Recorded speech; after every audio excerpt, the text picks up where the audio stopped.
اللہ الرحمن الرحیم. ساری تعریف اللہ کے لیے. درود اور سلام محمد پر علیہ.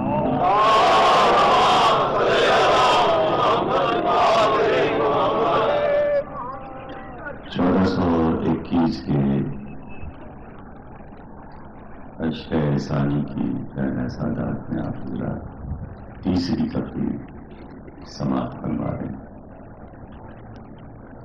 گفتگو ہے کہ ہمارا نظام معاشرہ، ہماری تہذیب، ہمارا تمدن، ہماری ثقافت اس صدی میں جبکہ ملینیم کا آغاز ہوا چاہتا ہے اور 2000 برس حضرت عیسیٰ کی ولادت کو پورے ہو رہے ہیں اور 2001 میں ہم 1000ویں کا آغاز کریں گے. 21ویں صدی یوں بھی یہ دوہرا جشن ہے عیسائیوں کے لیے کہ وہ 2000 بھی پورے ہو رہے ہیں اور نئی صدی کا آغاز بھی ہو رہا ہے. تو لوگوں نے پچھلی صدی بھی دیکھی اور اب آپ سب لوگ نئی صدی دیکھنے کے لیے تیار ہیں.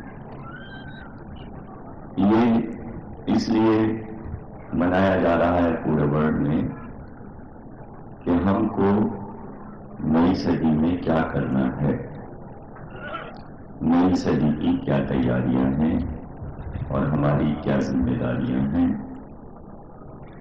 جو کام پچھلی صدی میں نہیں ہو سکے تو وہ اعلانات ہو رہے ہیں کہ اس صدی میں ضرور ہو جائیں گے. مثلا یہ اعلان ہوا ہے کہ پچھلی صدی میں سائنس کینسر کا علاج دریافت نہ کر سکی، جس کا کہ افسوس ہے، لیکن اس صدی میں امید ہے کہ اس موذی مرض کا علاج ڈاکٹروں کو مل جائے گا. یعنی صدی کا مطلب یہ ہے کہ اچھی اچھی باتیں، اچھی اچھی خبریں دی جائیں کہ یہ کام ہم اس صدی میں کر لیں گے. ہمارے لیے صدیوں کا سفر کوئی اہم نہیں، اس لیے کہ ہم 14 صدیوں سے ایک ہی کام کرتے آئے ہیں اور ہمارے یہاں اس کام میں کمی اور بیشی کا کوئی مسئلہ نہیں کہ پہلے ہم کم روئے تھے تو اب کی زیادہ روئیں گے، ایسا کوئی مسئلہ نہیں. پہلے ہم کم ماتم کرتے تھے، اب کی صدی میں زیادہ ماتم کریں گے. یا ہم پہلے بہت رو چکے اب تھک گئے ہیں، اب کم رویا کریں گے، ایسا کوئی مسئلہ نہیں. بڑی زنجیریں لگا لی، بہت خون بہا لیا، اگلی صدی میں یہ خون ہم کسی کو خیرات کر دیں گے، ایسا کوئی اعلان نہیں. جو پچھلی صدیوں میں کیا ہے وہی آنے والی صدیوں میں بھی کرتے رہے اور اس میں کوئی کم بیشی نہیں ہوگی اور نہ کوئی ایسا اعلان ہے.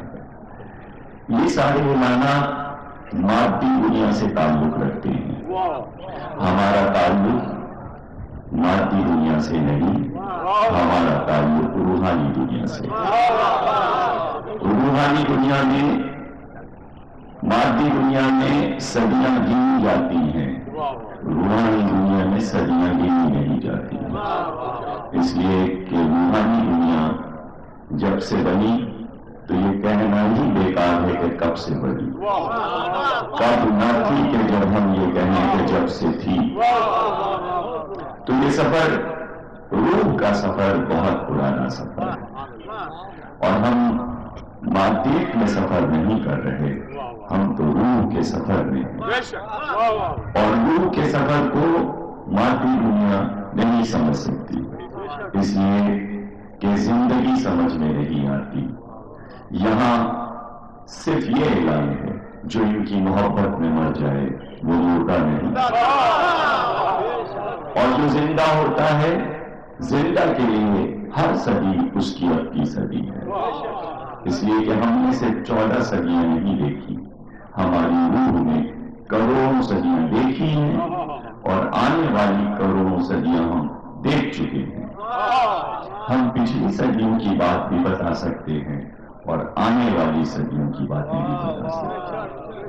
کوئی دنیا، کوئی مذہب، کوئی ملک، ہاں ناسٹراڈامس کی پیشین گوئیوں کے ذریعے اخبارات اب یہ ہوگا، اب یہ ہوگا، اب یہ ہوگا. یہاں پورا سفر مولائے کائنات سنا کر گئے ہیں. ہمیں تو قیامت تک کی باتیں معلوم. کوئی سنے تو، کوئی سننے والا تو ہو، کوئی سمجھنے والا تو ہو. باتیں تو اتنی ہیں، علم تو اتنا ہے کہ جو کبھی ختم نہ ہو. صدیاں ختم ہو جائیں گی، علی کا علم نہیں ہے.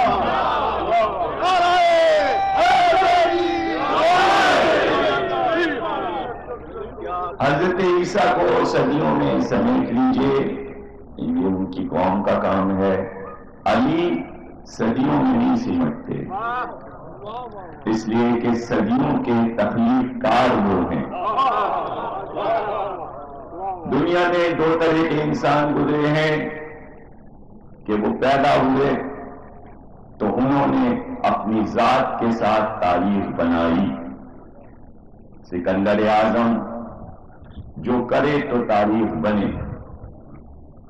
جمشید بڑا بادشاہ، یا یونان کا کوئی بڑا بادشاہ، یا مصر کا کوئی بڑا بادشاہ، کوئی حاکم یا کوئی فلسفی، کوئی دانشور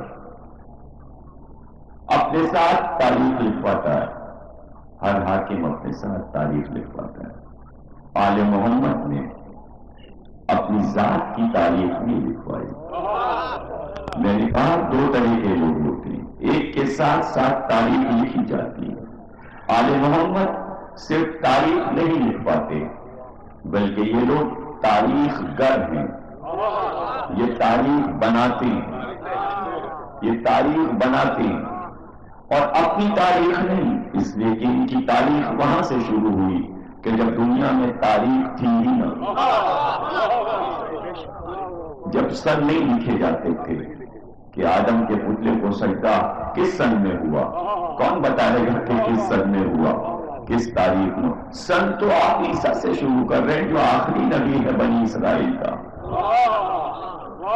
دیکھیے دونوں سن جو شروع ہو رہے ہیں وہ کب سے شروع ہو رہے ہیں؟ یعنی ہجرت کا شروع ہو رہا ہے تو آخری نبی سے شروع ہو رہا ہے. سن شروع ہو رہا ہے تو عیسائی اور یہودیوں کے آخری نبی عیسیٰ سے شروع ہو رہا ہے. آپ تو آخر کی بات کو شروع کی بات بتا رہے ہیں. اس سے پہلے 1,24,000 انبیاء گزر چکے. اس سے پہلے کی بات کیجئے جب سن نہیں ہوتا تھا، جب نہیں ہسٹری لکھی جاتی تھی، جب کیلنڈر نہیں ہوتا تھا، جب تاریخ نہیں تھی تاریخ. اس وقت بھی ہم تاریخ بتا سکتے ہیں کہ کیا تاریخ تھی. سوا ہمارے یہ کون بتائے گا کہ آدم کے پتلے کو جب سجدہ کیا گیا تو اس دن مہینہ کون سا تھا اور تاریخ کون سی تھی اور وقت کون سا تھا؟ سوا ہمارے ورلڈ میں یہ کون بتا سکتا ہے؟ مارچ کا مہینہ تھا جب آدم کے پتلے کو سجدہ ہوا، 21 مارچ تھی اور آفتاب برج حمل میں وقت شرف میں تھا جب آدم کو سجدہ ہوا. وہی وقت دوہرایا قدرت نے غدیر خم کے لیے. سلامات کرو.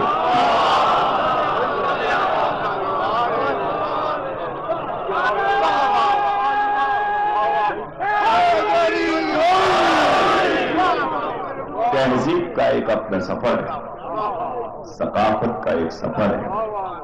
تاریخ نہیں تھی اس پر تو کوئی شریعت بھی نہیں تھی بھائی. آپ آج فقہ کی بات کرتے ہیں، شریعت کی بات کرتے ہیں کہ پاکستان میں شریعت لائی جائے. جو لوگ یہ بات کرتے ہیں کبھی انہوں نے ٹھنڈے دل سے یہ سوچا، اس پہ غور کیا کہ 87 اسلامی ملک ہیں، کیا ہر اسلامی ملک میں ایک ہی شریعت ہے، ایک طرح کا اسلام ہے؟ سعودی عرب کا اسلام کچھ اور ہے، افغانستان میں جو ابھی نیا اسلام آیا ہے وہ کچھ اور ہے۔ کون کس اسلام کو پسند کرتا ہے؟ اگر آپس میں کہیں کہ ان کا اسلام آپ لے لیجئے، برقع نہ اوڑھیں تو سزا، نماز نہیں پڑھی، روزہ نہیں رکھا تو گولی مار دی۔ یہ افغانستان میں نیا نیا اسلام آیا ہے، گھروں کو جلا دو، اجاڑ دو، یہ کرو وہ کرو، سزائیں دو۔ تو یہ کون سا اسلام ہے؟ آپ کہہ رہے ہیں کہ اسلام ہے، چلیے ہم نے مان لیا اسلام ہے، تو پھر مصر میں کون سا اسلام ہے؟ پھر بغداد میں کون سا اسلام ہے کہ جہاں سب بے پردہ گھوم رہی ہیں عورتیں، جہاں صدام داڑھی منڈائے ہوئے کہہ رہا ہے کہ میں نمائندہ ہوں حضور کا، شرابیں بھی پی جا رہی ہیں، نائٹ کلبز بھی ہیں بغداد میں، وہ بھی اسلام ہے۔ ایران میں بھی اسلام ہے، اردو میں بھی اسلام ہے کہ ابھی شاہ حسین مرے تھے تو نماز جنازہ دکھائی گئی، سارے شاہی خاندان کے لوگ ہاتھ کھولے ہوئے نماز پڑھ رہے تھے، تو لوگ سمجھ رہے تھے شاید اردن شیعہ ہیں کہ ہاتھ کھول کے ان کے لوگ نماز پڑھ رہے۔ تو ابھی تو اسلام کو یہ نہیں معلوم کہ اہل سنت والجماعت میں بھی کتنے لوگ ہاتھ کھول کے پڑھتے ہیں، ظاہر ہے کہ مالکی لوگ ہاتھ نہیں باندھتے، اس لیے کہ آپ کے یہاں خود ہی فقہ ہیں، امام احمد بن حنبل کے ماننے والے اور امام ابو حنیفہ کے ماننے والے اور امام شافعی کے ماننے والے اور امام مالک کے ماننے والے اور، تو جہاں اتنے رنگ کے اسلام ہوں اور وہ سب قابل قبول ہوں اور اس میں ایک آواز یہ آئے کہ صاحب یہ جعفری فقہ ہے، تو اس میں کیا اختلاف کی بات ہے؟ اچھا، اب پردے اتنے پڑے ہوئے ہیں تعصبات کے جن کو کہ میں اپنی تقریروں کے ذریعے دور کرنے کی کوشش کرتا رہا ہوں کہ آپس میں جو اختلافی مسئلہ ہے وہ ختم ہو میری تقریر کے ذریعے، کہ یہی نہیں ابھی عوام کو بتایا گیا کہ ساری فقہ نکلی ہیں فقہ جعفری سے۔ یعنی آپ دیکھیں کہ وجود اسلام میں فقہ جعفری کا کوئی مقام نہیں، یعنی جو استاد ہے اس کا مقام نہیں، شاگردوں کا مقام ہے۔ اس کو آپ کیا عدل کہیں گے؟ اسے کیا آپ انصاف کہیں گے؟ ہاں بھائی ٹھیک ہے، استاد کا ایک بلند مقام ہے، ظاہر ہے کہ بھائی شاگردوں میں استاد کو کہاں شامل کیا جائے، یہ آپ کی محبت ہے، یہ آپ کی محبت ہے کہ آپ شاگردوں میں استاد کو شامل نہیں کرنا چاہتے، استاد کو الگ رکھنا چاہتے ہیں۔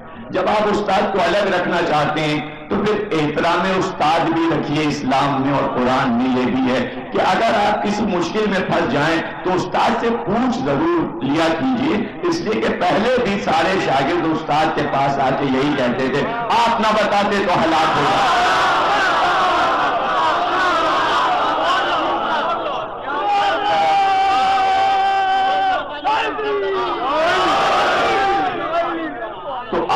آج پاکستان میں بھی اسلام کی بات ہے، اس کا نام بھی اسلامی جمہوریہ رکھ دیا گیا، جبکہ قائد اعظم نے اپنی تقریروں میں کبھی مذہبی بحث کی ہی نہیں۔ محمد علی جناح نے، ان کی تقریریں موجود ہیں، انہوں نے کبھی فقہی اور کسی مذہبی رنگ میں گفتگو نہیں کی، اور وہ یہی کہتے رہے کہ یہاں ہر فرقہ رہے گا، سب مل کے رہیں گے، سکون سے رہیں گے، اور ایک ایسا نظام چلے گا جو سب کے لیے قابل قبول ہو۔ لیکن انقلابات آتے رہے، حاکم بدلتے رہے، سب کے اپنے اپنے نظریات تھے۔ اب اس وقت پھر وہی مسئلہ قائد اعظم والا واپس آ گیا، اور آج کا آپ کا پاکستان کا جو پورا طبقہ حکومت ہے، جس کا کہ تعلق فوج سے ہے، پاک آرمی سے ہے، تو اس کے بیانات آپ پڑھ رہے ہیں کہ آج بھی جنرل مشرف کا بیان یہی ہے جو مصر میں انہوں نے دیا کہ ہم کو ترقی پسند اسلام چاہیے، تو بنیاد پرستی کی گفتگو ختم ہو رہی ہے۔ ترقی پسند اسلام سے مراد یہ ہے کہ جس میں زبردستی اور زیادتی نہ ہو، جس میں جبر نہ ہو، جس میں اپنے مذہب پر آپ کسی کو لانے کی کوشش نہ کریں، آپ دوسرے مذہب والے کو مار پیٹ کے زبردستی دھمکی دے کر قتل کرنے کی کوشش نہ کریں۔ ترقی پسند اسلام میں اتنی گنجائش ہوتی ہے کہ سب سلو صفائی سے رہ سکتے ہیں۔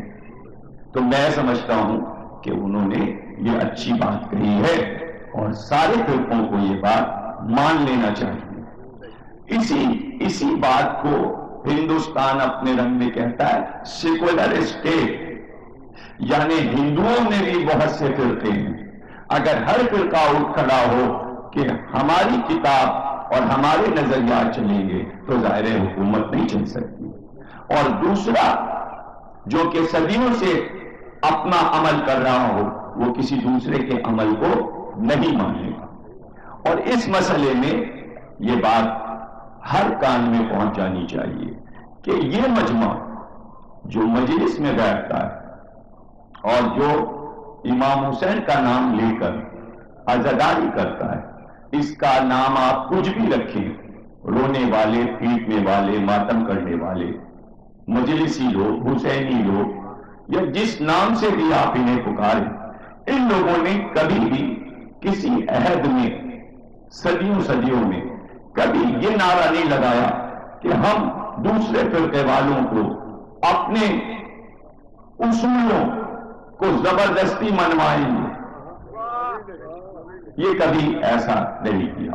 تو میں سمجھتا ہوں کہ یہ بات غور اور فکر کرنے کی بات ہے کہ ایسا کیوں نہیں کیا انہوں نے۔ یہ وجہ آج کی تقریر میں آپ کو بتانا چاہ رہا ہوں کہ کچھ ذہن جو تہذیب، ثقافت اور کلچر سے پرورش پاتے ہیں، جو انسانی سطح پر سوچتے ہیں اور جن کے دماغوں میں تعصبات نہیں ہوتے، جن کی مائیں، جن کے بزرگ اپنے بچوں کی پرورش اس طرح کرتے ہیں کہ بیٹا انسان سارے برابر ہیں اور آدمیت اور انسانیت کا احترام کرنا چاہیے، تو وہ اپنے پڑوسی کو یہ کہہ کر گالی نہیں دیتے کہ تمہارا مذہب اور ہے، ہمارا مذہب اور ہے، اور وہ بھائی چارے اور دوستی کے ذریعے کہتے ہیں ٹھیک ہے یہ آپ کا عمل ہے، یہ ہمارا عمل ہے، عمل کا وقت آئے گا آپ اس طرح عمل کیجئے،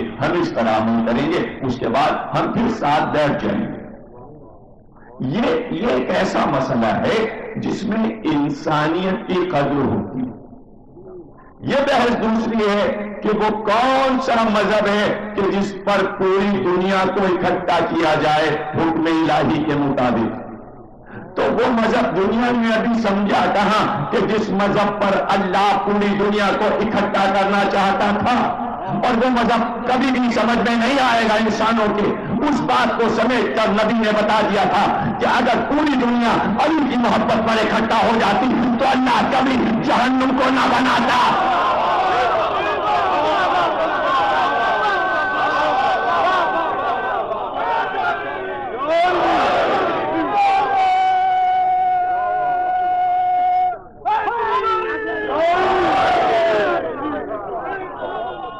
یہ مذہب کسی کے سمجھ میں نہیں آتا، اس کو سمجھنا بہت مشکل ہے، اس لیے کہ یہ بہت علمی اور بہت بھاری پتھر ہے جسے ہر ایک نہیں اٹھا سکتا۔ کہ نبی نے یہ کہا کہ پوری دنیا اگر علی کی محبت پر اکٹھا ہو جاتی تو اللہ جہنم کو نہ بناتا۔ کتنا آسان مذہب ہے کہ اگر سارے دنیا کے انسان مل کر جہنم کی آگ کو بجھانا چاہتے ہیں تو آ کے جمع ہو جائے علی کی محبت پر، ایک بار آزما کے تو دیکھ لے، بعد میں چھوڑ دے پھر واپس اپنے مذہب پہ چلے جائیں، لیکن اکٹھا ہونا مشکل ہے۔ اس لیے کہ علی کی محبت پر وہی اکٹھا ہو سکتا ہے جس کی ولادت میں پاکیزگی ہو۔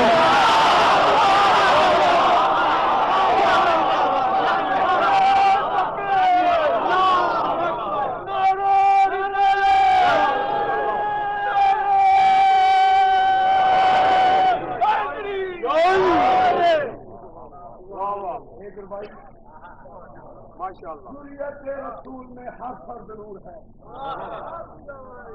ضروریت رسول میں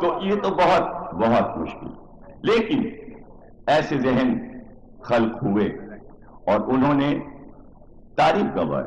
میں مسلمانوں کی مثالوں سے ہی مثال دیا کرتا ہوں، باہر کی بھی مثالیں ہیں جو دی جا سکتی ہیں۔ 300 برس پہلے ہماری ہسٹری میں، مغل پیریڈ میں، اکبر بادشاہ کہ جس نے، جو پڑھا لکھا نہیں تھا، جس نے کتاب کی شکل نہیں دیکھی، جو پڑھنا نہیں جانتا تھا، لکھنا نہیں جانتا تھا، لیکن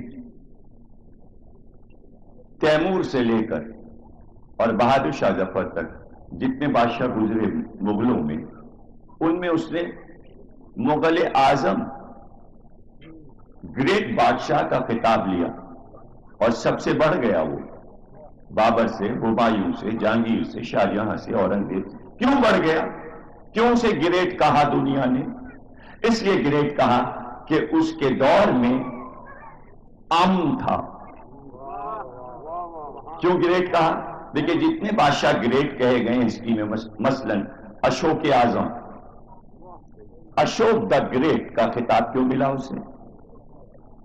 اور انڈین نوٹ پر کیوں اس کی بنائی ہوئی شیروں کی شبیہ چھپتی ہے؟ امن کا نشان قرار دیا کہ اس کے عہد میں امن تھا، وہ خوریزی سے، قتل و غارت سے دور ہٹتا تھا۔ تو جو بادشاہ اپنے عہد میں قتل نہیں ہونے دیتے تھے انہیں گریٹ کہا گیا۔ تو اب آپ خود بتائیے، جن کے عہد میں کئی ہزار آدمی مار دیے جائیں، مارنے والے بھی مسلمان ہوں، مرنے والے بھی مسلمان ہوں، تو کیا ہسٹری انہیں گریٹ لکھے گی؟ تو جسے گریٹ لکھوانا ہو وہ امن تو کرے پاکستان میں۔ بھئی آگے کی بھی تو سوچے کہ ہسٹری میں کیا ہونا ہے۔ تو گریٹ بننے کے لیے بڑی محنت کرنا پڑتی ہے۔ آپ کو پتا ہے کلنٹن کیوں دورے کر رہے ہیں؟ صدر امریکہ کیوں دورے کر رہا ہے؟ یہ بار بار کیوں کہہ رہا ہے سی ٹی بی ٹی پہ دستخط کر لو؟ یہ ایسی چیزیں ہیں جو آپ لوگ اخبار میں پڑھتے ہیں، اس کی بنیادوں کو بھی سوچا کیجیے۔ کیوں کہہ رہا ہے؟ اس لیے کہ وہ گریٹ بننا چاہتا ہے ہسٹری میں۔ وہ یہ لکھوانا چاہتا ہے کہ امریکہ کا موجودہ صدر جنگ پسند نہیں بلکہ امن پسند تھا، اور نوبل ایوارڈ اسے ملتا ہے جو امن کے لیے کام کرتا ہے۔ تو یہ دورے اس لیے ہیں تاکہ جہاں بھی دو ملک لڑ رہے ہیں انہیں آپس میں ملائے، تاکہ آنے والے دور میں جب وہ الیکشن جیتے تو اسے گریٹ ایوارڈ ملے، گریٹ اس کی شخصیت کو کہا جائے۔ تو جنگوں پر، لڑائیوں پر سکندر اعظم اس بیس پر اعظم نہیں ہے کہ اس نے امن کیا۔ کب کہا گیا سکندر اعظم؟ جب وہ واپس ہوا اور اس نے یہ طے کر لیا ان فتوحات میں کیا رکھا ہے۔ پوری دنیا فتح کرنے نکلا تھا، لیکن جب اس نے اپنی شکست کو تسلیم کیا کہ کام غلط تھا، تب گریٹ بنا۔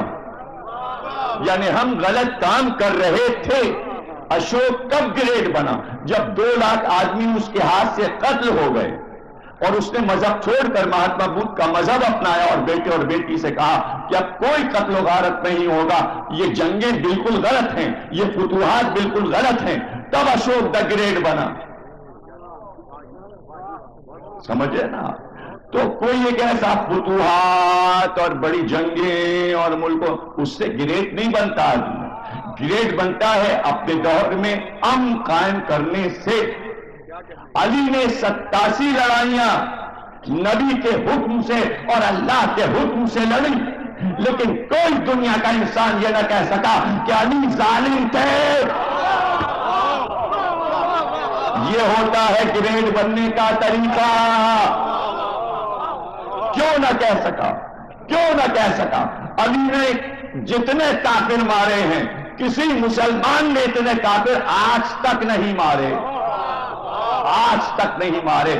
سب نے مل کر اتنے کافروں کو نہیں مارا جتنے علی نے مارے. کافر مارنا اور ہے اور کافر کے اباؤں کو مارنا اور ہے. علی نے تو کہا میں نے بچپن میں ہی ربیعہ اور بدر کے بڑے بڑے پہلوانوں کے سینے چیر دیے جبکہ میں ابھی چھوٹا تھا. اور صرف یہی نہیں کہ جن کے آگے تم سر جھکاتے تھے انہیں ہم نے چکنا چور کر دیا. یہ کام یا ابراہیم نے کیا یا علی نے کیا. کسی تیسرے کا نام تو نہیں آتا نا. سجا کے آستینوں میں رکھنا اور ہے بقول اقبال کے, اور انہیں چکنا چور کر دینا اور ہے. علی نے توڑ کے پھینک دیے, اپنے گھر سے نکال دیے. علی نے یہی کہا تمہارے باپ کا گھر نہیں ہے یہ کہ تم یہاں جمے بیٹھے ہوئے ہو. لیکن علی نے یہ نہیں کہا کہ میرے باپ کا گھر ہے, لیکن علی کا تو گھر تھا. تو اگر اپنے گھر کا صفایا نہ کرتے تو کیا کرتے؟ لیکن اس کے باوجود کہ 365 بت توڑ دیے, کسی کافر نے یہ نہ کہا علی ظالم تھے. کوئی کافروں کی ہسٹری میں یہ دکھا دے کہ آج کوئی یہودی, کوئی عیسائی, کوئی کافر, کوئی ہندو علی کو ظالم کہتا ہو. کیوں نہیں کہتا؟ بھائی جملہ بہت قیمتی ہے. کیوں نہیں کہتا؟ آپ جتنی چاہے تلوار چلائیے, کروڑوں انسانوں کو مار دیجیے, لیکن اس کے ساتھ شرط ہے عادل ہونا. علی اتنا بڑا عادل تھا کہ کوئی علی کو ظالم نہ کہہ سکا. کیوں ظالم نہ کہہ سکا؟ اس لیے کہ علی نے اپنی مدح خود کروائی. عمرو ابن عبد ود کو قتل کیا, لاش چھوڑ کے ہٹ گئے میدان سے, سر کاٹ کے لے جا کے نبی کے قدموں میں سر ڈال دیا. لیکن جب بہن آئی لاش پر بھائی کے, تو آ کے لاش پہ کھڑے ہو کر اس نے کیا کہا؟ کہ میں تجھے روتی, تیرا ماتم کرتی, تیرا مرثیہ کہتی, لیکن بھائی اب تجھے نہیں روں گی, اس لیے کہ تجھے جس نے قتل کیا ہے وہ صرف بہادر نہیں بلکہ سخی تھا.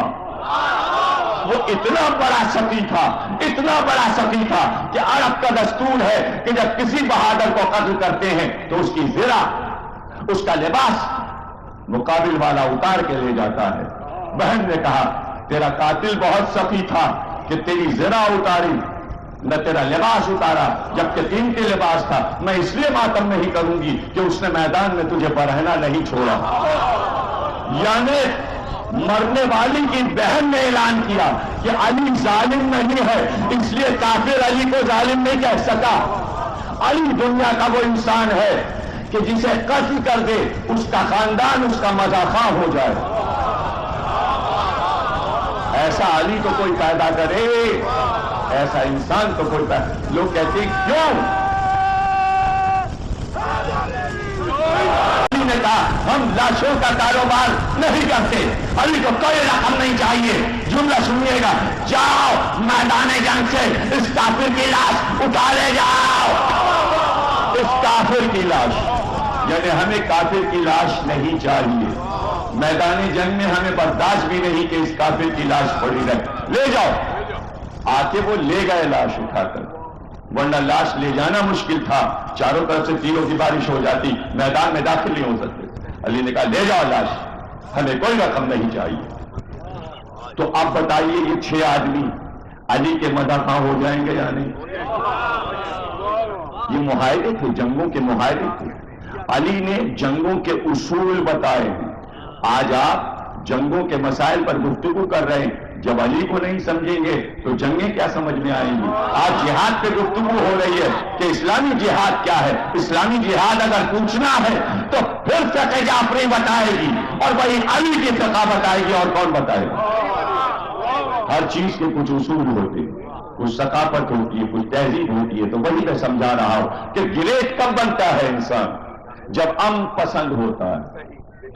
اکبر بادشاہ کو معلوم تھا کہ ہندو ہیں ہمارے یہاں, رعایا ہندو ہے, مسلمان باہر سے آئے ہیں, ہمیں ان پر حکومت کرنا ہے. تو اس کے لیے اس نے کچھ ترکیبیں کی, اور اس نے اپنے دیوان عام میں ایسی گیلریز بنوائی کہ احترام کے ساتھ ہر فرقہ آ کر بیٹھ جائے, اور اپنے عالم کو بھی ساتھ لائے, اور اس کے بعد گفتگو ہو, مذہبی جنگ نہ ہو, بلکہ اکبر بیٹھ کر سنتا آپ کا مذہب کیا ہے، آپ کے مذہب کا نظریہ کیا ہے؟ عالم بول رہا ہے، اکبر سن رہا ہے. یہ اس کی بات کر رہا ہوں جسے ہسٹری نے کہا پڑھا لکھا نہیں ہے. تو جاہلیت اور ہے، جہالت اور ہے. آپ پورے عوام کو عالم نہیں بنا سکتے، لیکن کم از کم عرب کی جاہلیت تو چھوڑ دیجئے، جہالت ہے تو رہنے دیجئے. ظاہر ہے کہ تعلیم ایجوکیشن کی کمی ہے، جہالت نقصان دہ نہیں ہے. جاہلیت کے معنی ہے ضد پر اڑے رہنا کہ جو مان رہے یہی مانیں گے، یہ ہے جاہلیت. جاہلیت کو چھوڑیے، ہر دھرمی کو چھوڑیے، ٹھنڈے دل سے سوچئے کہ ہمارے لیے فائدہ مند کیا ہے اس وقت، ہم اپنے ملک کو امن کا گہوارہ کیسے بنا سکتے ہیں. ہر مسلمان، ہر پاکستانی عوام کو یہ سوچنا پڑے گا کہ ہمیں کیا کرنا ہے اس وقت. ہر ایک کی اپنی ایک ذمہ داری ہے. تو اکبر بادشاہ نے سوچا میں جاہل صحیح کتابیں پڑھا رہی ہوں لیکن میں سنوں گا. کبھی کبھی جاہل سن کر علم حاصل کرتا ہے. اگر آپ نے لاکھوں کتابیں نہیں پڑھی تو وہ مجمع تلاش کیجئے جہاں علم کی باتیں ہوتی ہیں.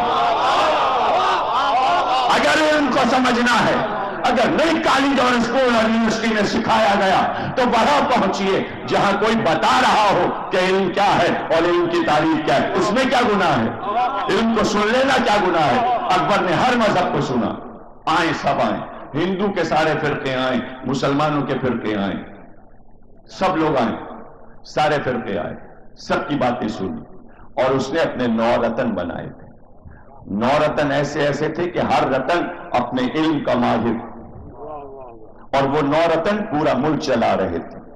ابو الفضل زمینوں کا حساب، فیضی شعر و ادب، تفسیر قرآن، بیربل ملا دو پیازا، تانسین، یعنی ہر علم کا ایک ایک عالم تھا اس کے پاس. وہ سب پہلو، وہ سب پڑھے لکھے تھے. بادشاہ جاہل، مشیر پڑھے لکھے. کیا سمجھے آپ؟ الٹ دیجئے اسے، بادشاہ عالم ہو، مشیر جاہل ہو، چوپٹ ہو گیا تھا. بادشاہ جاہل ہو اور مشیر پڑھے لکھے ہوں تو حکومت چل جاتی ہے، لیکن اگر الٹ جائے معاملہ تو حکومت نہیں چل پاتی. سمجھے نا؟ تو وہ دیکھتا سب کی طرف اور کہتا جاتا جو اچھی باتیں ہیں ان کے ہاں وہ لے لو، وہ لے لو. لوگوں نے اس کے اوپر الزام رکھ دیا کم وقت کافر تھا اور یہ ابلیس تھا اکبر، اور اس نے ایک نیا دین چلا دیا، اس کا نام اس نے دین الہی رکھ دیا. نہیں، دین سے نہیں ٹکرایا تھا، وہ ایک تہذیب بنا رہا تھا، وہ ایک کلچر بنا رہا تھا. وہ اپنے ملک کو امن کے گہوارے میں رکھنا چاہتا تھا. اب ٹکراؤ ہو گیا علماء سے، تو علماء کے لیے آسان بات یہ ہے کہ جب وہ کسی سے جیت نہیں پاتے علم کے مسئلے میں تو وہ فوراً فتویٰ دیتے ہیں کافر ہے.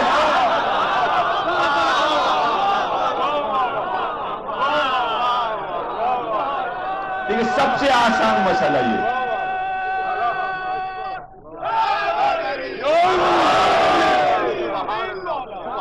قائد اعظم نے نعرہ لگایا، علامہ اقبال نے کہا بھائی ایک نیا ملک بناؤ، شکوہ جواب شکوہ لکھا. جیسے ہی انہوں نے شکوہ لکھا اللہ کی بارگاہ میں علامہ اقبال نے، علماء نے کہا کافر. قائد اعظم نے کہا ایک نیا ملک مسلمانوں کے لیے بنائیں گے. انگریزوں نے علماء کو خرید لیا، کانگریس نے کچھ علماء کو مسلمانوں کو خرید لیا. ان کا قائد اعظم محمد علی جناح کافر. یہ آسان فتویٰ ہے، آسان فتویٰ. ماتم نہیں رک سکتا، جلوس نکلیں گے، پاکستان کی لا میں ہے، مجلسیں ہوں گی، قانون میں ہے، رک نہیں سکتا، ان کا بھی رک نہیں سکتا. کافر. یہ تو بہت آسان ہے نا، ایک لفظ کہہ دینا کافر. معنی نہیں معلوم، کسی کو لغوی معنی نہیں معلوم، نہیں پتا. قرآن کی ایک آیت بھی نہیں پتا، قرآن میں ایک آیت ہے کہ اللہ کہتا ہے جو طاغوت سے کفر اختیار کرے وہ ہے ہمارا بندہ. ایک جگہ کفر اختیار کرنے کا اللہ نے حکم دیا ہے. کس سے؟ طاغوت سے. طاغوت کون ہے؟ یزید، نمرود، فرعون، شداد. اللہ کہتا ہے جو شیطانی حاکم ہوتے ہیں وہ طاغوت ہیں، جو ان سے کفر اختیار کرے وہ مومن ہے. تو جتنے اسلام میں طاغوت گزرے ہیں ان سے ہم نفرت کرتے ہیں، اس لیے ہم کافر ہیں مگر اللہ کی نظر میں.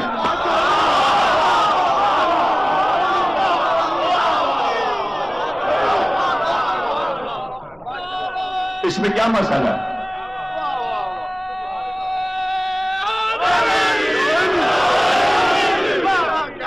یہ ٹائٹل کوئی شرم والا نہیں ہے، کوئی وہ مسئلہ نہیں ہے. جملہ بہت قیمتی ہے جو کہنے جا رہا ہوں. کافر ہونا عیب نہیں ہے، کافر ہونا عیب نہیں ہے، اسلام میں منافق ہونا عیب ہے.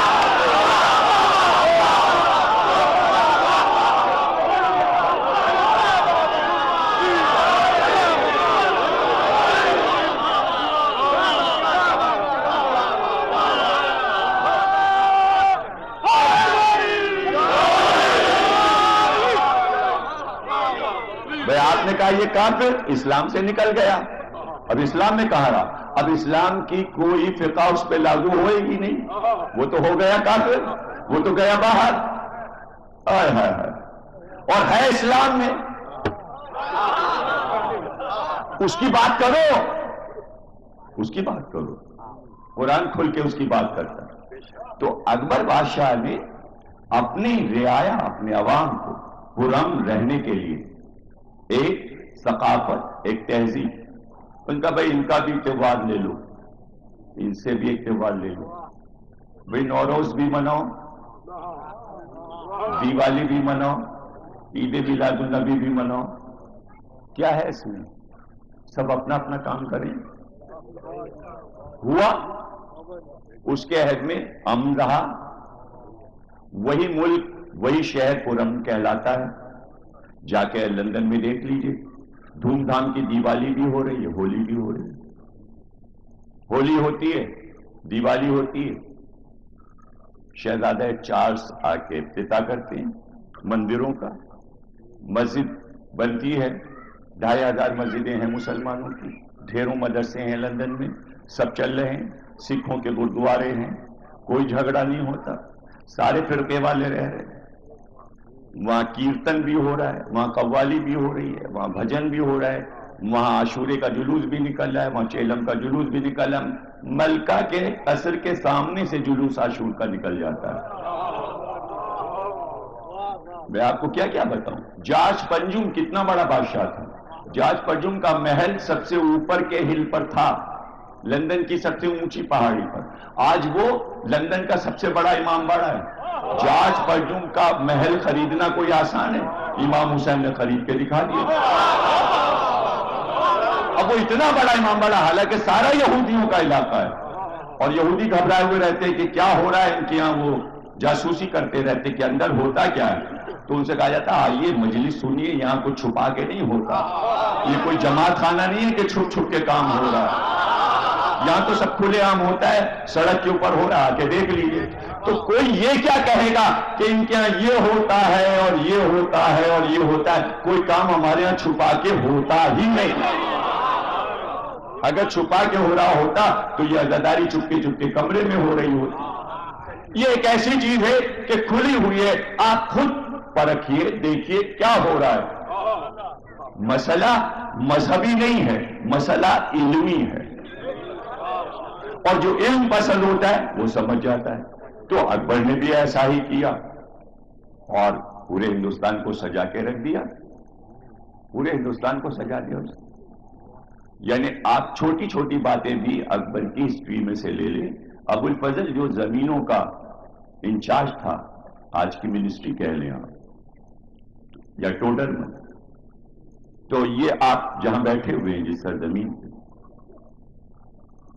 پیر ہٹاؤ، پیر ہٹاؤ یہاں سے، جہاں آپ بیٹھے ہوئے ہیں اس مقام پر کیا نام ہے اس کا؟ چونکہ 5 دریا یہاں بہتے ہیں آپ کے علاقے، تو یہ نام کس نے رکھا؟ اب آپ دیکھیں یہ نام آج آپ کے لیے کتنا عزت دار ہو گیا اور کتنا خوبصورت ہے۔ فارسی ہے پنج آپ، 5 پانیوں کا دیش۔ تو اکبر نے کہا تھا بھائی اس علاقے کا نام کیا رکھا جائے؟ ابو الفضل نے فوراً کہا پنجاب۔ اس کی زبان سے نکلا، آج کوئی نام بدل دے گا اس کا؟ اسے کہتے ہیں تہذیب، کہ ثقافت جو علم کے ساتھ چلتی ہے پھر اسے تبدیل کرنا مشکل ہوتا ہے، اس لیے کہ وہ سچائی بولتی ہے۔ اور پورے بیک گراؤنڈ، پورے جاگرفی کو دیکھ کے ابو الفضل نے کہا اس کا نام پنجاب رکھا جائے۔ آج تک پنجاب نام ہے، اکبر نے رکھوایا یہ نام۔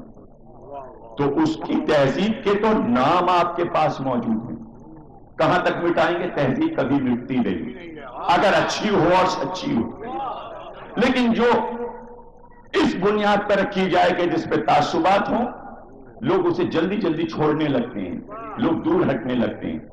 جہاں تعصبات ہوتے ہیں، جہاں دشمنیاں ہو جاتی ہیں، جہاں ایک دوسرے کے چہرے سے بیزاری ہو جائے اور انسانیت ختم ہونے لگے تو لوگ اس سے دور ہٹنے لگتے ہیں۔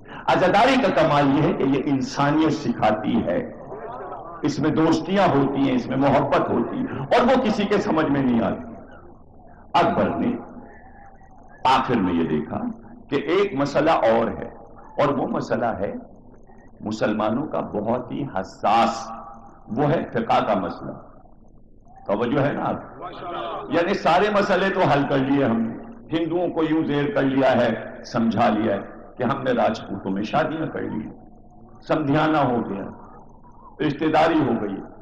تو اب جے پور کے، بھرت پور کے، ادے پور کے وہ بڑے بڑے راجپوت جو کہ اتنے بہادر ہیں کہ میدان جنگ جیتتے ہیں، جو ہندوستان میں لڑتے آئے ہیں، جن کے پاس فورس ہے، طاقت ہے فوج کی، ان کو ہم نے رشتہ دار بنا لیا۔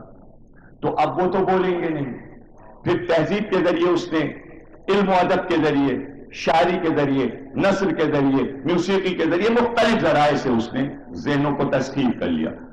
یہ تھا حساس مسئلہ جو کہ پاکستان کا بھی مسئلہ ہے۔ دیکھیں بسنت سب ساتھ منائیں گے، شیعہ سنی سب پتنگ اڑائیں گے، سمجھے نا؟ یادگار پاکستان پہ کوئی جلسہ ہوگا، سب ساتھ جائیں گے، وہاں کوئی پہچان نہیں شیعہ کون سنی کون۔ کوئی میوزک پروگرام ہو رہا ہو تو سب وہاں موجود ہوں گے، کسی کیا شادی ہو رہی ہو تو سب موجود ہوں گے، یعنی ہر جگہ اکٹھا ہیں۔ جہاں محرم آیا ان کا یہ شیعہ ہیں، یہ کالے کپڑے پہنے ہیں، یہ کافر ہیں، لیجیے اب سب الگ ہو گئے۔ محرم ختم ہوا پھر سب ایک ہو گئے۔ یہ یہیں پر آ کے کیوں تعصب آ جاتا ہے؟ یہی بات سمجھانا ہے، یہی بات سمجھانا چاہ رہے ہیں۔ تو اکبر نے کہا کہ بھئی مسئلہ ہے فقہ کا، جو کہ نعرہ آپ کے یہاں لگا ہوا ہے کہ شریعت بل اور یوں آئے اور اسلام آئے اور اسلام رائج کیا جائے۔ کون سا اسلام؟ کون سا اسلام؟ کوئی اٹھا اس نے ایک آئین بنا لیا، تو یہ آپ کا اسلام ہے نا، جتنا آپ نے سمجھا ہے اتنا ہی تو آئین میں رکھا ہے۔ آپ کوئی نبی تو ہے نہیں، آپ کوئی امام تو ہے نہیں کہ آپ پورا اسلام سمجھ گئے۔ اور اگر ہے کوئی دعوے دار پورے پاکستان میں کہ سب سے بڑے عالم ہم ہیں، ہمیں آ کے اسلام سمجھا دے، لیکن ایک گول میں سمجھائے کہ اسلام کیا ہے، یہ نہیں کہ کتابیں کھول کے بیٹھ جائے، پھر وہ کھو جائے گا اسلام کتابوں میں۔ چند جملوں میں بتا دے اسلام کیا ہے، کسی کے پاس وہ چند جملے ہی نہیں ہیں، وہی بول کے دکھا دے کہ اسلام کی تعریف کیا ہے چند جملوں میں، تو اس کی وجہ سے فقہ فقہ فقہ یہ ہر دور کا مسئلہ۔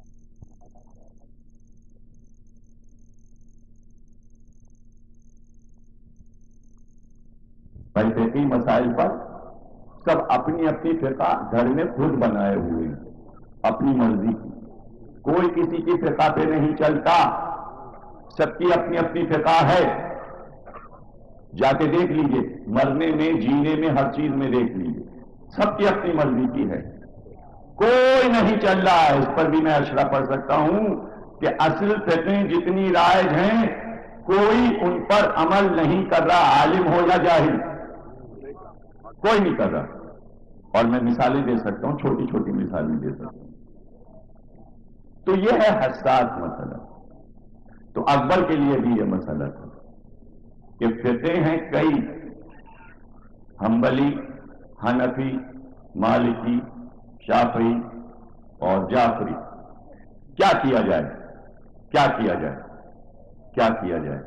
ایسے میں اس کو کسی نے بتایا کہ ایران میں ایک ایسا عالم رہتا ہے جو پانچوں فقہوں پر عبور رکھتا ہے.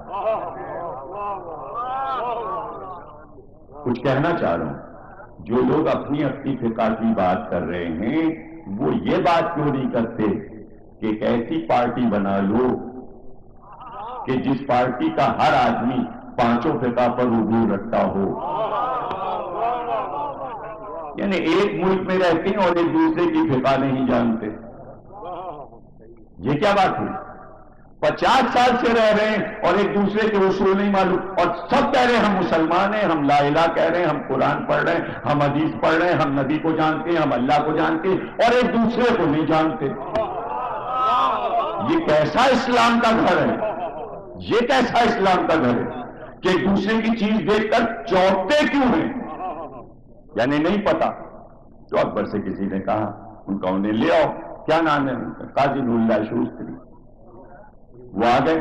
ان کا بھائی مسئلہ ہے پنجاب کا، اور لاہور میں آپ کو قاضی القضات بنایا جاتا ہے.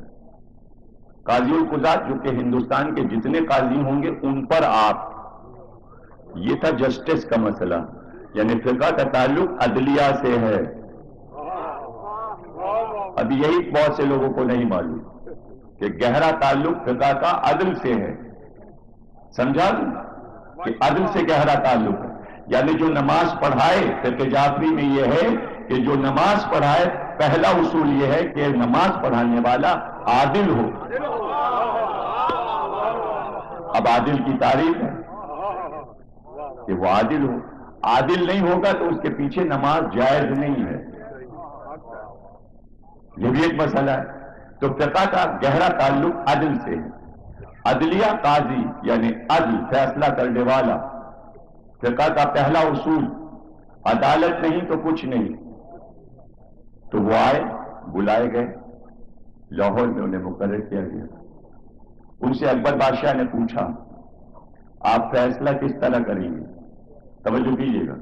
انہوں نے کہا کہ ہم فیصلہ یوں کریں گے کہ اگر امام احمد بن حنبل کے ماننے والے کا مقدمہ آئے گا تو اس کا فیصلہ حنبلی فقہ سے کریں گے. امام ابو حنیفہ کا ماننے والے کا مقدمہ آئے گا تو اس کا فیصلہ حنفی فقہ سے کریں گے.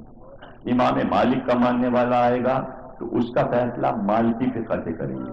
امام شافعی کی فقہ ماننے والے کا مقدمہ آئے گا تو اس کا فیصلہ شافعی فقہ سے کریں گے. اور اگر جعفری فقہ ماننے والے کا مقدمہ آئے گا تو اس کا فیصلہ جعفری فقہ سے کریں گے. اکبر نے کہا آپ کو حق ہے کہ آپ صدر عدالت پر تشریف فرما ہوں. یہاں سے حیدرآباد دکن تک انہی کے فیصلے اور انہی کے فتووں پر عمل ہوتا تھا. اتنا بڑا دعویٰ کیا کیسے قاضی نور اللہ شوستری نے، جنہیں شہری ثالث کہتے ہیں اور جو آگرے میں دفن ہیں؟ کیسے کیا دعویٰ؟ دعویٰ اس بیس پر کیا کہ رسول اکرم نے فرمایا کہ میرے بعد اگر تم نے صدر نشین عدالت علی کو کیا تو انصاف رہے گا. اس لیے کہ علی وہ ہے کہ اگر یہودی آئے تو اس کا فیصلہ علی توریت سے کرے گا، عیسائی آئے تو علی اس کا فیصلہ انجیل سے کرے گا، اگر زبور ماننے والا آئے تو اس کا فیصلہ علی زبور سے کرے گا، اور اگر مسلمان آئے تو اس کا فیصلہ قرآن سے ہوگا. اس لیے کہ علی چاروں کتابوں کا علم رکھتا ہے.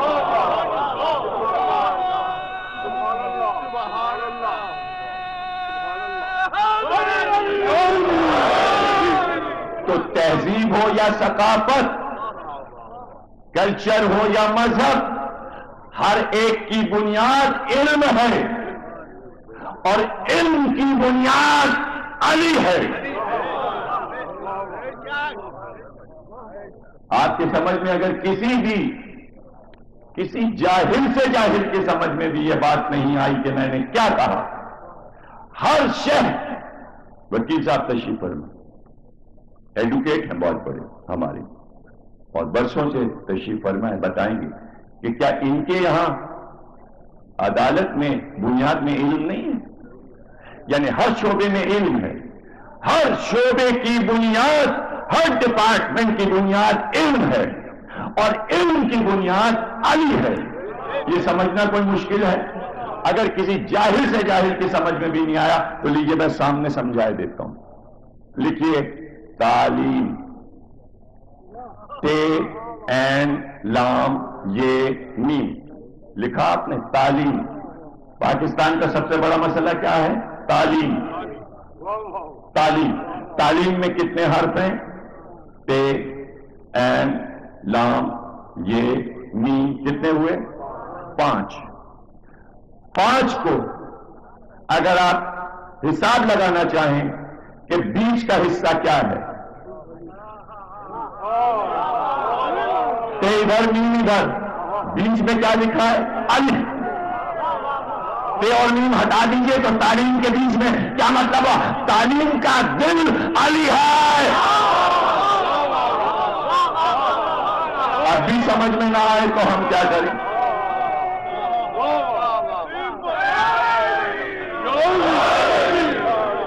اب آپ لکھتے تعلیم گاہ، ماہر تعلیمات، لکھتے رہیے دل علی ہے۔ تو تعلیم کے بیچ سے کوئی علی کو نکال کے دکھائے تو کیا بچے گا؟ بھائی توجہ نہیں کیا، کہہ دوں تعلیم کے بیچ سے اگر علی کو نکال لیا تو کیا بچا؟ تم تو تم کو لے کے ہم کیا کریں جب علی ہی نہ رہا؟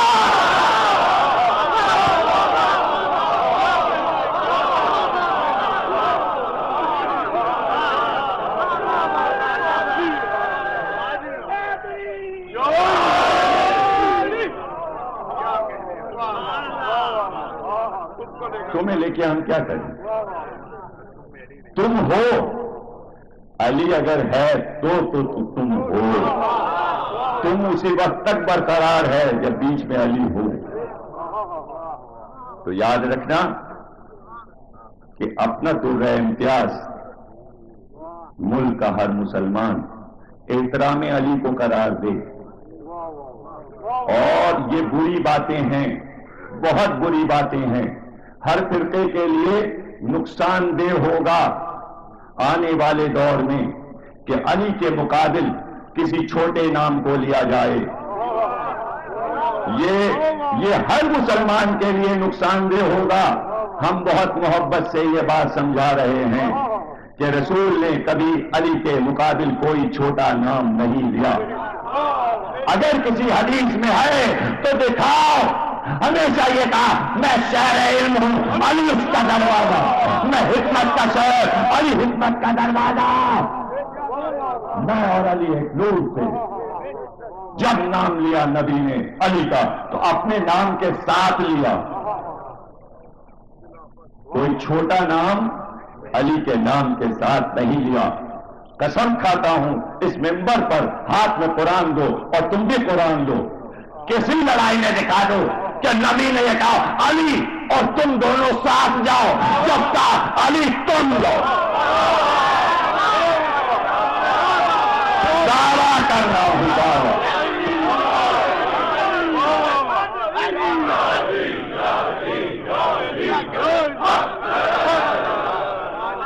کسی لڑائی میں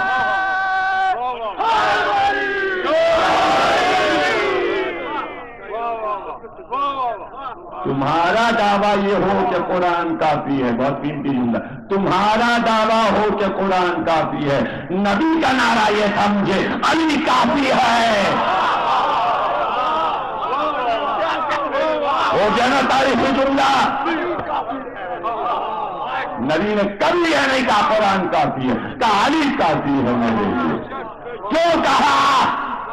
نبی نے کیوں کہا میرے لیے علی کافی ہے؟ اس لیے کہ قرآن نے کہا۔ کافی کے معنی آپ کو معلوم ہے؟ قرآن نے کافی کا لفظ دیا ہے، قل کفا باللہ، کفا کے معنی کافی، قل کفا باللہ شہیدم بینی و بینکم ومن عندہ علم الکتاب، کہیے نبی سے کہ آپ کی رسالت پر دو گواہ کافی ہیں، ایک اللہ ایک علی، علی کافی ہے، کتاب کافی نہیں ہے، علی کافی ہے۔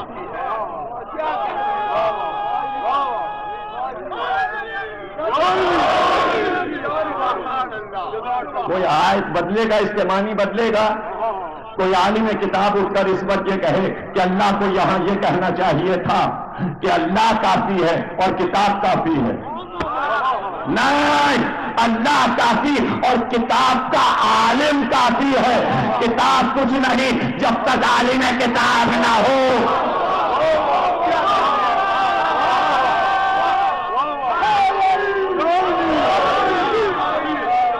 جاؤ اردو بازار میں جاؤ، اردو بازار میں جاؤ،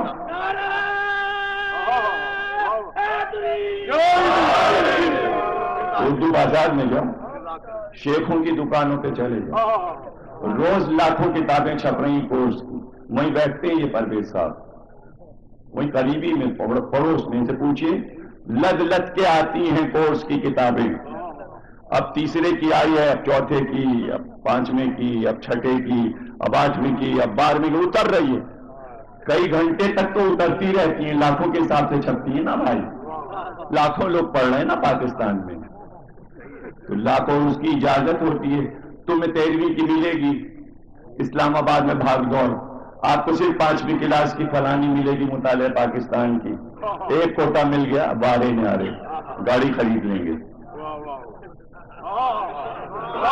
لاکھوں چھپ رہی ہیں، اچھا چھپ رہی ہیں، جاؤ کھڑے ہو کے اعلان کرو کتابیں چھپ کے آ گئی ہیں، طلباء کے لیے کتابیں کافی ہیں، کوئی استاد نہیں چاہیے،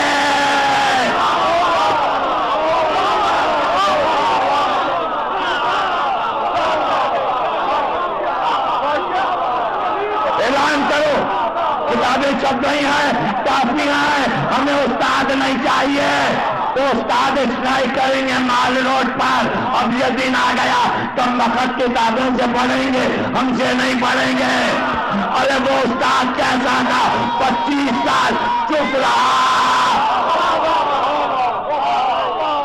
25 سال چپ رہا، کیوں چپ رہا؟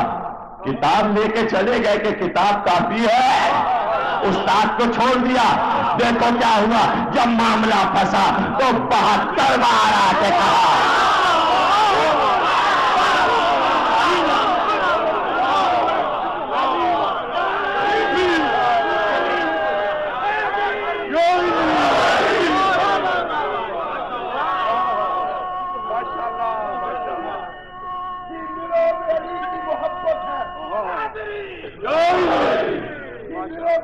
محبت ہے، اپنے سینے میں تمام توانائیوں کو اکٹھا کرتے ہوئے امیر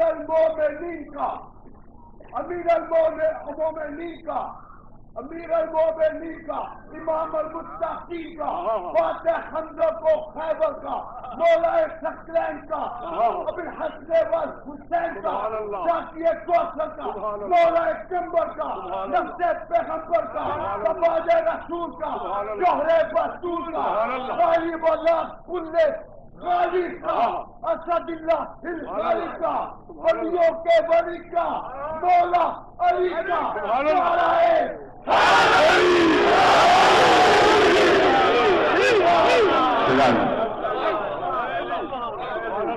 لاہور کے سامعین بہت سمجھدار ہو گئے، پڑھواتے ہی چلے گئے، پتہ ہی نہیں چلا مجھے کہ وقت کیسے پورا 1 گھنٹہ فضائل بھی۔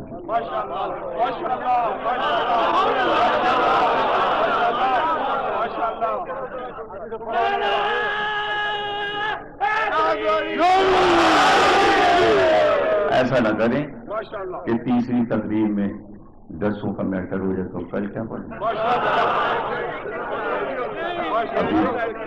ابھی تو 7 تقریریں کرنی، تو کرم ہے صاحب کی صحت و سلامتی کے لیے بلند تر چڑھاوا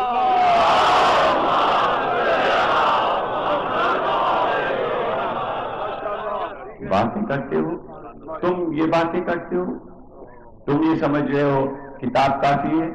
کتاب کافی ہے نہیں، حسین نے کہا کتاب کافی نہیں، ہم ہیں۔ تم کیا جانو قرآن کیا ہے، تم کیا جانو کلام الہی، ہم بتائیں گے تمہیں، ہم آ کے بتائیں گے۔ اور دیکھو جتنوں کو ہم لا رہے ہیں ان کو کتاب الہی پر کتنا عبور ہے، یہ کیوں ہمارے ساتھ چل رہے ہیں، انہوں نے قرآن کو پڑھا ہے، یہ جانتے ہیں، انہوں نے اپنی آنکھ سے دیکھا، اس لیے کہ نبی کے ایک زانوں پہ قرآن ہو تو دوسرے زانوں پہ حسین۔ اگر کتاب کافی ہوتی نبی کے لیے تو کبھی حسین کو گود میں نہ اٹھاتے، چاند رہے چاند کہ حسین آ رہے ہیں مسجد میں اور دامن الجھا ہے تو منبر پہ بیٹھے ہیں، تشریف فرمائیں اور منبر سے اتر کے دوڑ کے حسین کو گود میں اٹھائیں اور گود میں لے کے منبر پہ آئے۔ لوگوں نے کہا کہ سرکار دو عالم آپ تو حدیث سنا رہے تھے، آپ ایک دم منبر سے اتر گئے اور حسین کو اٹھا لیا۔ کہ میں حدیث سنا رہا تھا، قرآن گرنے والا تھا، میں نے سنبھالا ہے قرآن۔ نبی کی نظر میں حسین قرآن تھے، آپ کاغذ پہ لکھی ہوئی کتاب کو قرآن سمجھتے ہیں، قرآن کی آیتیں یہ ہیں، علی، فاطمہ، حسن، حسین، یہ قرآن کی آیتیں۔ جب نبی یہ کہہ دیں کہ کتاب جدا نہیں ہے ان سے تو سر کٹ بھی جائے، جیسے پہ بلند بھی ہو جائے، تو کٹے ہوئے گلے سے بھی تلاوت کی آواز آئے اور سر مبارک بھی سورہ کہف پڑھتا ہوا چلا جائے، اور صحابی رسول زید بن ارقم خوب ہو رہے، وہ سجاوٹ، وہ سونا، وہ چاندی، کیا سمجھا تھا یزید نے کہ 11 محرم کو لاشیں چھوڑ کر، بے کفن لاشیں چھوڑ کر تو بے نام کو نشان رہ جائیں گے؟ نہیں، اسی وقت شہزادی جب لاش پر آئیں تو مڑ کر دیکھا سید سجاد کا چہرہ زخم، کہا بیٹا ذرا اپنے کو سنبھالو، یہ کیا عالم ہو گیا، تمہارے چہرے کا رنگ متغیر کیوں ہو گیا میرے لال؟ کا پھوپھی اماں دیکھا آپ نے ان ظالموں کو، اپنے پشتوں کی قبریں بنائی، سب کو دفن کر کے گئے، نبی کا نواسا اور اس کا لاشا بے گور و کفن پڑا، اور میرے ہاتھ میں ہتھکڑیاں۔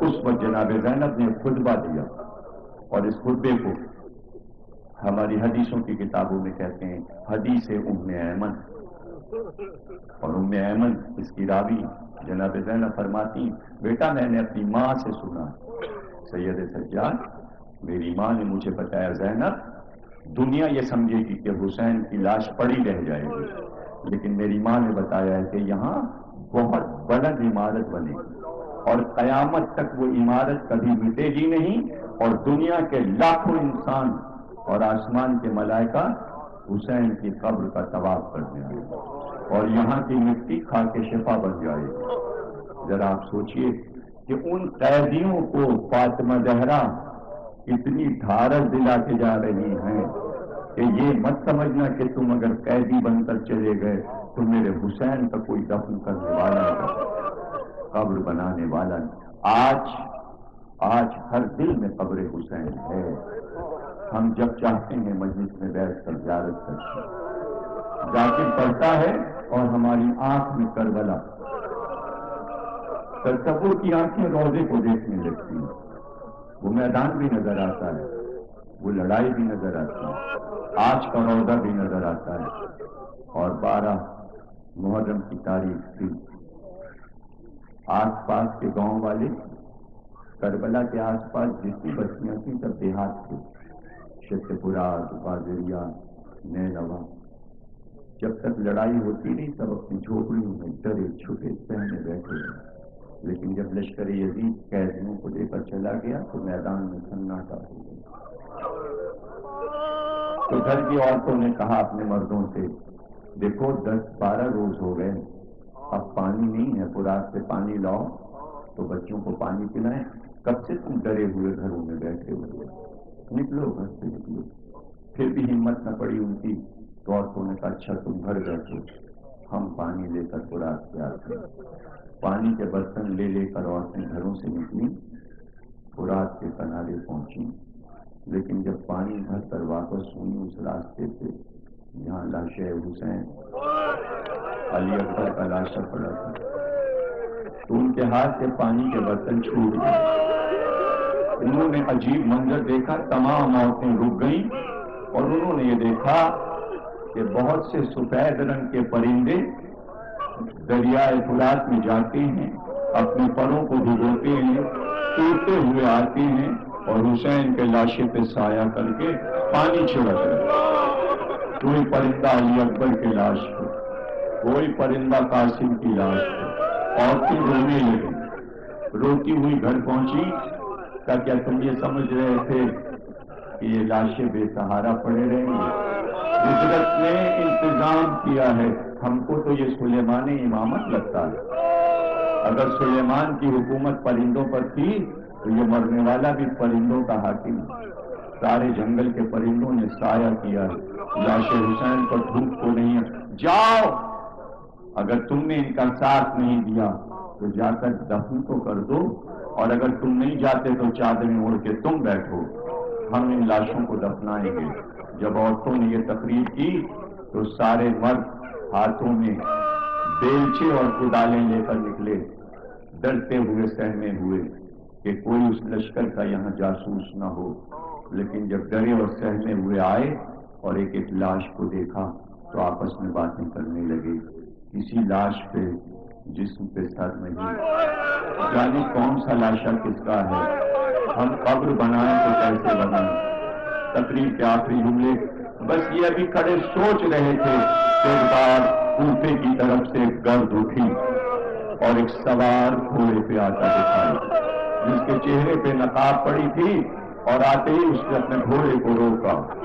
نقاب کو الٹا کا گھبراؤ نہیں، حسین کا بیٹا سید سجاد ہے، میں معجزے سے قدرت نے مجھے بھیجا، اور یاد رکھو امام کو امام دفن کرتا ہے، معصوم کو غیر معصوم دفن نہیں کر سکتا۔ اپنے بابا کی قبر بنانے کا اذن ملا ہے پروردگار سے۔ میں آیا وہاں جبریل امین قید خانہ شام میں میری جگہ پر جبریل قیدی بنے ہیں، اور میں یہاں آیا ہوں معجزے سے، میں یہاں موجود، وہاں جبریل میری شکل میں یہاں ہوں، اور کا بنی اسد قبریں تم کھودو، لاش ہم اٹھائیں گے، ہم بتائیں گے کس کی کون سی لاش ہے، کس کی کیا وصیت ہے، اور بتاتے گئے کہ حبیب کی لاش یہاں دفن ہوگی، گنج شہیداں یہاں بنے گا۔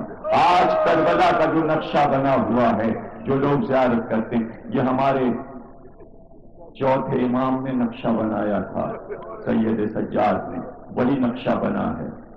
اور جب نشیط میں حسین کی قبر بنا چکے، بابا کی قبر بنا کر قبر پہ بیٹھے اور آنسو بہائے، اور اس کے بعد اٹھے کہ میرے بھیا علی اکبر کی وصیت تھی، چلتے وقت وصیت کی تھی کہ بھیا میری قبر بابا کے پیروں کے پاس بنی،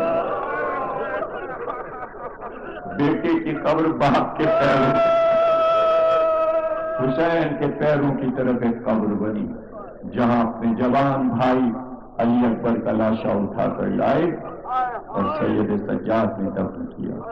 ہو گئی تقریر، جب سب کو دفن کر چکے اور کوئی لاشا میدان میں نہ رہا، تو بنی اسد نے کہا چلو سب لاشیں دفن ہو گئیں، امام کے قدموں سے لپٹ گئے، تو امام نے رو کر کہا نہیں، ابھی ایک قبر باقی ہے۔ بس اب کیا پڑھوں یا آخری جملہ، آؤ بنی اسد میرے ساتھ چلو، میرے چچا عباس کا لاشا فرات کے کنارے پڑا ہے، آگے آگے آپ کا امام، پیچھے پیچھے بنی اسد کا بنی اسد، فرات کی ترائی میں چچا کی قبر بناؤ۔ جب قبر تیار ہوئی تو عباس کے لاشے کے ٹکڑے اٹھا کر سید سجاد جب قبر میں رکھنے لگے تو بنی اسد ذرا دور ہٹو، چچا سے کچھ کہنا ہے۔ ایک بار چچا کے سینے پر چہرہ رکھا کہ چچا اگر آپ کے ہاتھ نہ کرتے تو پھوپھی کی چادر نہ چھنتے۔ اے چچا سکینہ کے گوش ہو۔ جزاک اللہ۔ اللہ آپ کو کوئی غم نہ دے سے واقف رہے۔ وہاں کے محمد علیہ محمد تمام مسلمان، ہر فرقے کے تمام مسلم اور مومن جتنے بھی حضرات ہیں، سب کی دلی مرادیں پوری ہوں۔ وہاں کے محمد علیہ محمد پروردگار ہمیں جو بیمار ہیں ان کو شفا عطا فرما، جو مر گئے ان کی روحوں کو بخش دے۔ وہاں کے محمد علیہ محمد امام زمانہ کا ظہور تاجیل کرنا۔ ایک سورہ فاتحہ مریم کربت جاوید ہیرا رہی سے